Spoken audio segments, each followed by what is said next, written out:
Buletin Didik 28 Januari bersama saya Tarusydi Muhammad Nazri. Assalamualaikum dan salam sejahtera. Kekurangan guru di Sarawak akan diatasi menjelang Mac. Menteri Pendidikan Fadlina Siddiq memaklumkan Kementerian Pendidikan KPM akan cuba untuk mengisi 50% daripada anggaran 3,000 keperluan tenaga pengajar di Bumi Kenyalang. Jelas Fadlina, penyelesaian kepada isu berkenaan akan dapat dicapai walaupun dasar nisbah 90-10 guru di Sarawak dengan guru bukan dari Sarawak masih digunakan di negeri itu. KPM akan bekerjasama dengan Kementerian Pendidikan, Inovasi dan Pembangunan Bakat Sarawak bagi menangani isu berbangkit. Kita akan cuba selesaikan dalam 50% dulu. Ya, bukan sebab dia isu penempatan ni bukan di Sarawak saja, ada negeri-negeri lain juga yang kita harus penuhi juga. Itulah dia ada kitaran dia lah. Ada yang mohon untuk balik dan kita kena bawa yang baru masuk. Beliau berkata demikian selepas mengadakan lawatan ke Sekolah Menengah Kebangsaan Batu Kawah di Kuching. Selain isu penempatan dan kekurangan guru, jelas Fadlina, masalah kemudahan termasuk usaha membaik pulih sekolah daif juga menjadi antara fokus utama KPM di Sarawak. Ketika ini 455 sekolah daif di negeri itu dikenal pasti berada dalam skala 6, manakala 113 sekolah daif lagi dalam skala 7 yang merujuk kepada keadaan bangunan bahaya serta tidak selamat digunakan. Dalam pada itu, Fadlina meneruskan lawatan kerja ke Sarawak siang tadi dengan menyantuni 3 orang guru yang sedang diduga dengan keuzuran dan musibah. Tenaga pengajar itu ialah Cikgu Muhammad Khairi Fitri Elias Washington Anding dari SMK Tabuan Jaya dan Cikgu Suraya Elias Suaya Serah dari SK Semariang yang mengalami masalah kesihatan kronik. Fadlina turut ke kediaman Cikgu Nur Syafiqah Abdullah dari SK Semerah Padi Kuching yang hampir musnah dalam kebakaran pada awal Januari lalu. Ketiga-tiga guru berkenaan turut menerima sumbangan dari Yayasan Guru Tun Hussein On.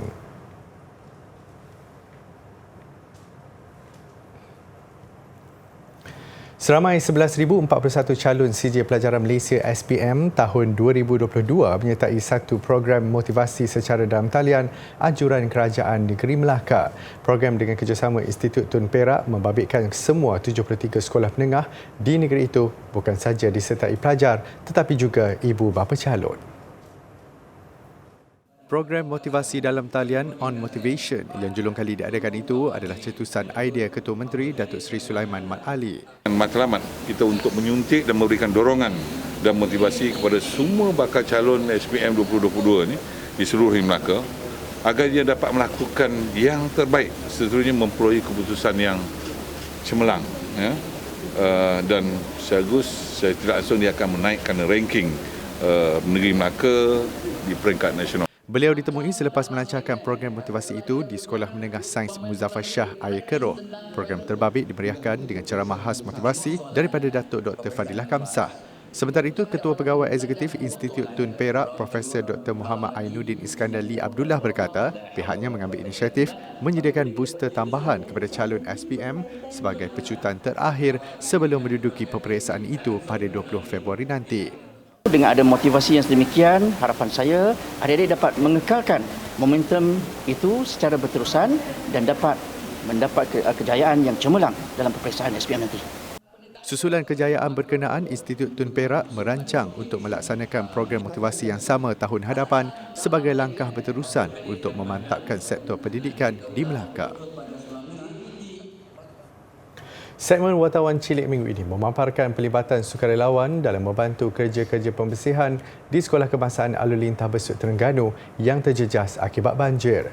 Kerjasama yang diperolehi memastikan pengoperasian sekolah itu berjalan lancar. Kita ikuti laporan yang disediakan TV PSS Lichess TV SK Alor Lintah sendiri.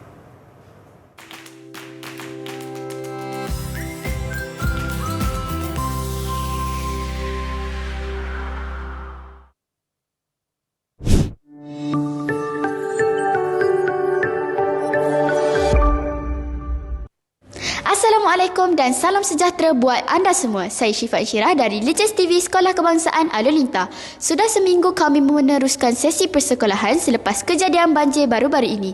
Alhamdulillah, berkat bantuan dan kerjasama dari sukarelawan-sukarelawan yang datang membantu, kami dapat meneruskan sesi persekolahan seperti biasa.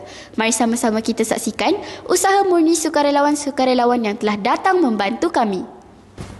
Disember 2022 sangat menguji warga Pantai Timur apabila hujan banjir besar melanda.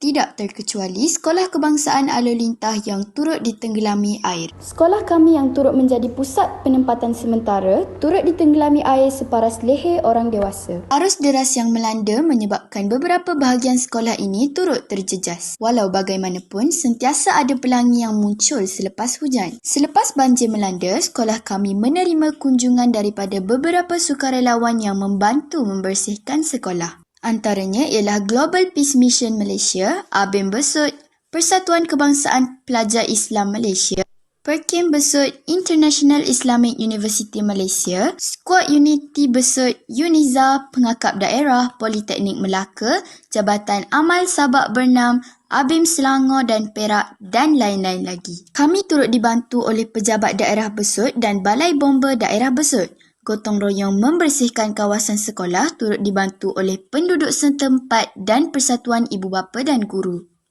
Beberapa kelas dan peralatan yang terjejas akibat banjir telah dibersihkan bagi persediaan sesi persekolahan. Beberapa pihak juga turut mengambil peluang menyumbang barangan keperluan harian dan pakaian sekolah.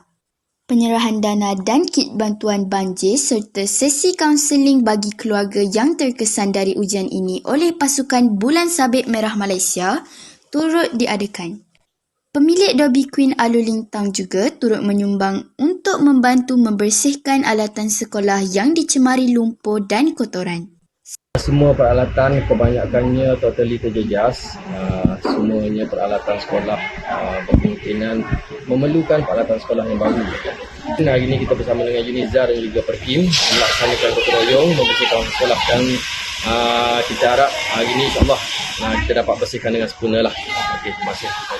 Kuning emas masaknya padi mawar merah dalam jambangan. Terima kasih sekalung budi, jasa dan bakti jadi kenangan. Terima kasih kepada semua sukarelawan-sukarelawan yang telah datang membantu kami. Sekian, saya Syifa Isyirah dari Lijes TV Sekolah Kebangsaan Alor-Lintah.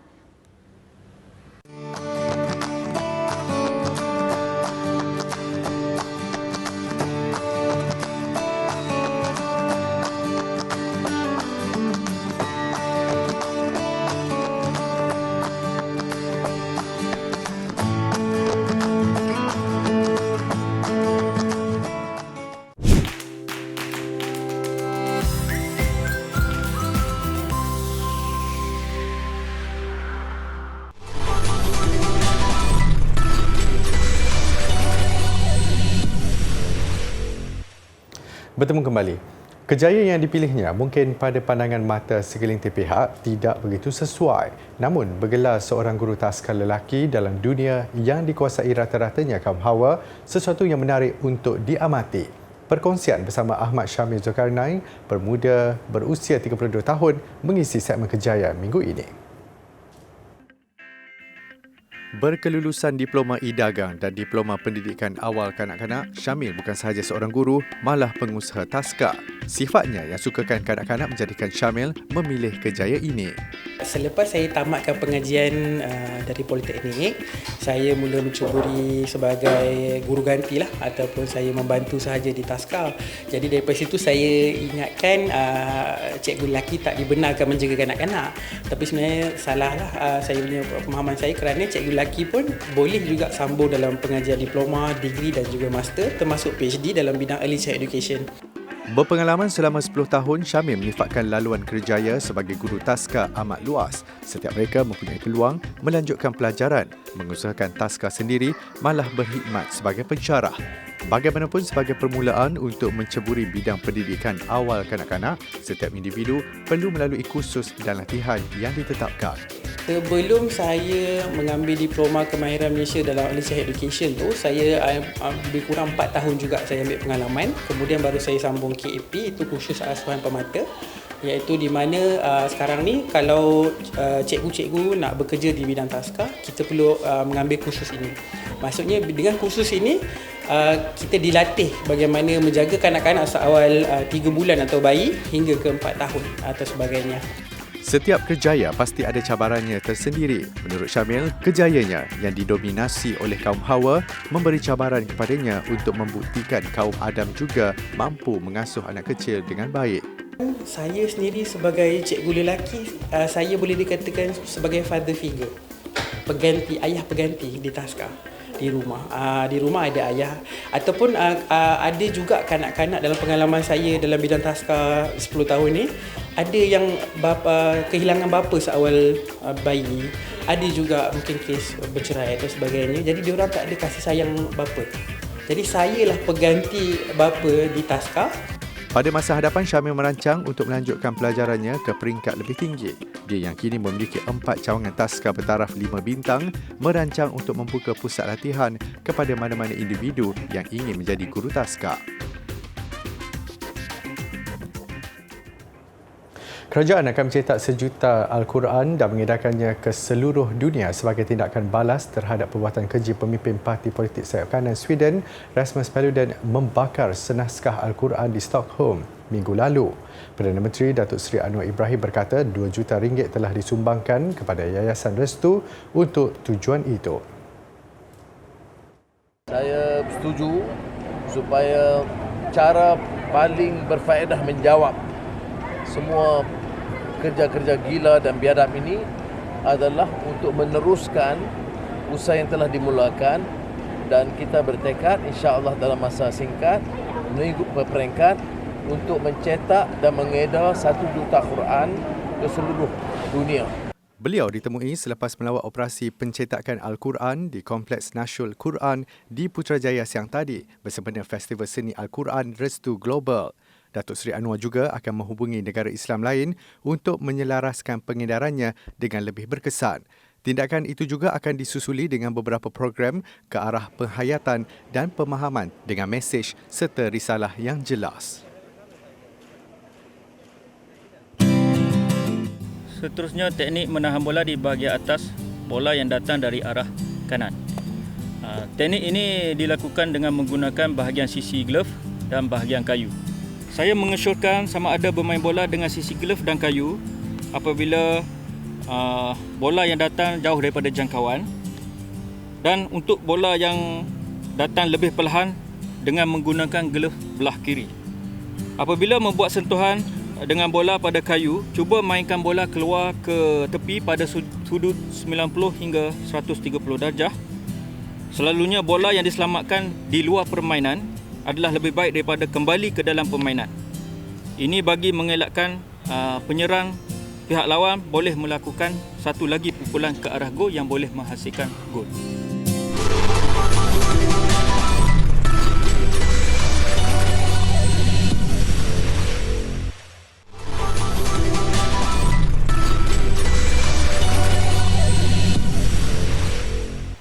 Program Skills for Life akan diadakan setiap hujung minggu sepanjang Februari dan Mac ini. Menteri Belia dan Sukan Hana Yeoh berkata, program anjuran Kementerian Belia dan Sukan KBS melalui Institut Latihan Kemahiran Belia dan Sukan ILKBS itu bertujuan memperkasa belia di negara ini dengan kemahiran tambahan. Skills for Life yang menggunakan kaedah do it yourself ini menawarkan latihan kemahiran asas kepada komuniti, khususnya golongan belia B40, M40, belia berisiko dan belia minoriti, serta belia yang sudah bekerja dan berusia hingga maksimum 40 tahun. Sebanyak 22 aktiviti telah dirancang oleh 22 ILKBS seluruh Malaysia, dan antara kursus yang kita bagi hujung minggu adalah senggaraan elektrik yang asas, pembaikan asas kenderaan, penyaman udara, menggunting rambut serta penyediaan masakan tradisional.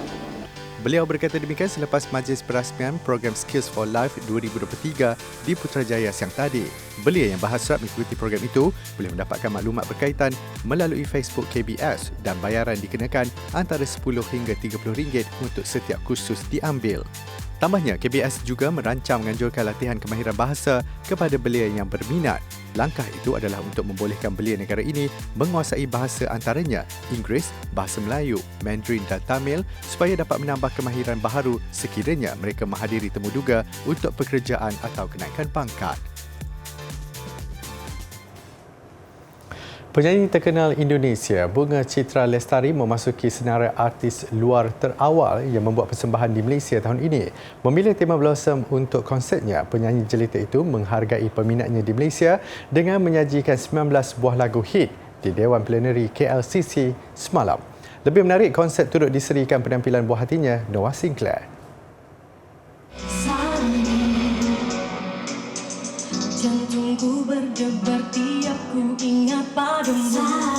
Antara lagu yang didendangkan dalam persembahan selama 2 jam itu ialah Wanita Terbahagia, Ingkar dan Kecewa. BCL juga memberi kejutan buat peminatnya apabila pertama kali menyampaikan kolaborasi lagu terbaharunya bersama Diskorea dan Larial Manino berjudul Badai Telah Berlalu. Penonton turut dibawa menyelami perasaan penyanyi ini yang berkongsi kenangan bersama arwah suaminya dengan menterjemahkannya melalui lagu 12 tahun terindah. Dalam pada itu, konsert dimeriahkan juga dengan artis jemputan Ray Prasetya yang turut sama menyanyikan Aku dan Dirimu. Menutup tirai persembahan, penampilan anak tunggal BCL, Noah Sinclair. Saya rasa dia deliver so well. Dengan perjalanan dia kata daripada start dia bercinta and then perjalanan hidup dia lah kan, daripada dia start membangun and then dia jatuh sekejap daripada pemergian suami tersayang and then dia move on and then dia grow kan. So dia membawa kita dengan cara yang kita pun boleh rasa kita ada kat situ. Sangat-sangat puas. Oh my god, it was the best show ever. Jadi apa lagu yang paling menarik sekali lah tadi? Cinta Sejati. I can't choose.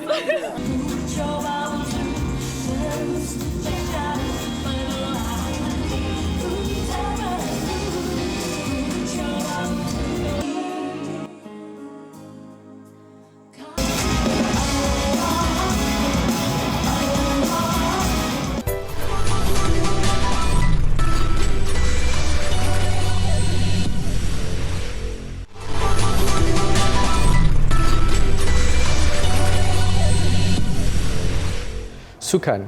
Pelari pecut sensasi negara Muhammad Azim Fahmi cipta sejarah baru apabila memecahkan rekod 60 meter dalam Dewan Kebangsaan. Azim rakam masa 6.63 saat pada pusingan pertama di kejohanan olahraga terbuka Universiti Texas Tech, Amerika Syarikat.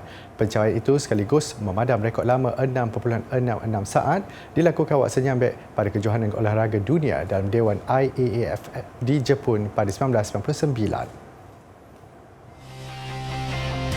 Berlangsung di Pusat Kecemerlangan Prestasi Texas Tech, Lubbock, Azim beraksi mewakili Universiti Auburn. Pelari berusia 18 tahun ini memecah rekod kebangsaan 6.63 saat di pusingan pertama untuk berada dalam senarai 8 peserta ke final. Di pusingan akhir, Azim kelahiran Teluk Intan Perak menamatkan saingan di tempat kedua dengan 6.65 saat. Manakala Micah Williams yang mewakili Universiti Oregon muncul pemenang menerusi 6.49 saat. Tempat ketiga menjadi milik Rodney Health Jr. dari Louisiana Tech dengan catatan 6.67 saat. Bergu wanita negara Pearly Tan M. Tina sekali lagi terkandas di separuh akhir dalam tempoh seminggu selepas ditunjuk jalan keluar di kejohanan Masters Indonesia hari ini. Wakil tunggal negara itu tewas straight set 14-21, 19-21 dalam aksi 50 minit. Pearly Tina tunduk kepada gandingan Jepun Yuki Fukushima Sayaka Hirota yang berada di ranking lebih rendah ke-11 dunia. Selepas tewas mudah di set pertama, mereka yang menghuni ranking ke-6 dunia dan pilihan ke-6 kejohanan menunjukkan kebangkitan di set kedua. Namun mereka gagal mengekalkan rentak di penghujung saingan. Kekalahan di separuh akhir ini adalah yang kedua berturut-turut buat Pearly Tina. Minggu lalu, mereka dikejauhkan di terbuka India juga tewas pada satu lagi gandingan Jepun. Mereka lagi patient daripada kita and we are too rush to kill the shot and make a lot of silly mistake. Ya, coach ada tukar game plan kita tapi like what Pearly said, mereka lebih patient daripada kita. So that's what ada kacau kita punya game play sikit. Untuk rekod, Pearly Tina meraih 2 gelaran tahun lalu iaitu di terbuka Perancis dan menang pingat emas di Tamasya Sukan Commonwealth Birmingham. Buat Fukushima Hirota pula, mereka dijadual bertemu Liu Shenshu, Zhang Shuxian di pentas final nanti. Perjuangan pendahulu Liga Perdana Inggeris Arsenal dalam kempen Piala FA berakhir selepas pasukan itu tewas tipis 0-1 kepada Manchester City awal pagi tadi. Jaringan tunggal tuan rumah disumbangkan Nathan Ake membawa skuad The Citizens mara ke kepusingan kelima. Dua pasukan teratas Liga Perdana Inggeris, City dan Arsenal bertemu sesama sendiri pada pusingan keempat Piala FA di Stadium Etihad. Arsenal di bawah bimbingan Mikel Arteta membuat 6 pertukaran dalam misi pelaksanaan penggiliran pemain dengan merehatkan beberapa pemain utama seperti Martin Odegaard dan Gabriel Martinelli. Pun begitu, aksi bertenaga tetap berjaya dijelmakan The Gunners menerusi beberapa percubaan bahaya ke atas kubu City. Kecekalan pelawat tidak bertahan lama apabila gawang akhirnya bocor pada babak kedua selepas Arteta melorong bola melepasi jangkauan Matt Turner minit ke-64. Tamat perlawanan, City meraih kelebihan psikologi dalam perebutan gelaran Liga apabila kedua-dua pasukan akan berentak di Stadium Emirates 16 Februari nanti. Arsenal kini gah menduduki takhta Liga dengan 50 mata, 5 mata di atas City yang mempunyai kelebihan 1 perlawanan selepas mengharungi 20 aksi Liga. Paparan Festival Cahaya sepada ulang tahun ke-700 Ibu Negara Lithuania Vilnius mengakhiri Buletin Didik. Saya Tarusydi Muhammad Nazri, salam hormat dan kita jumpa lagi.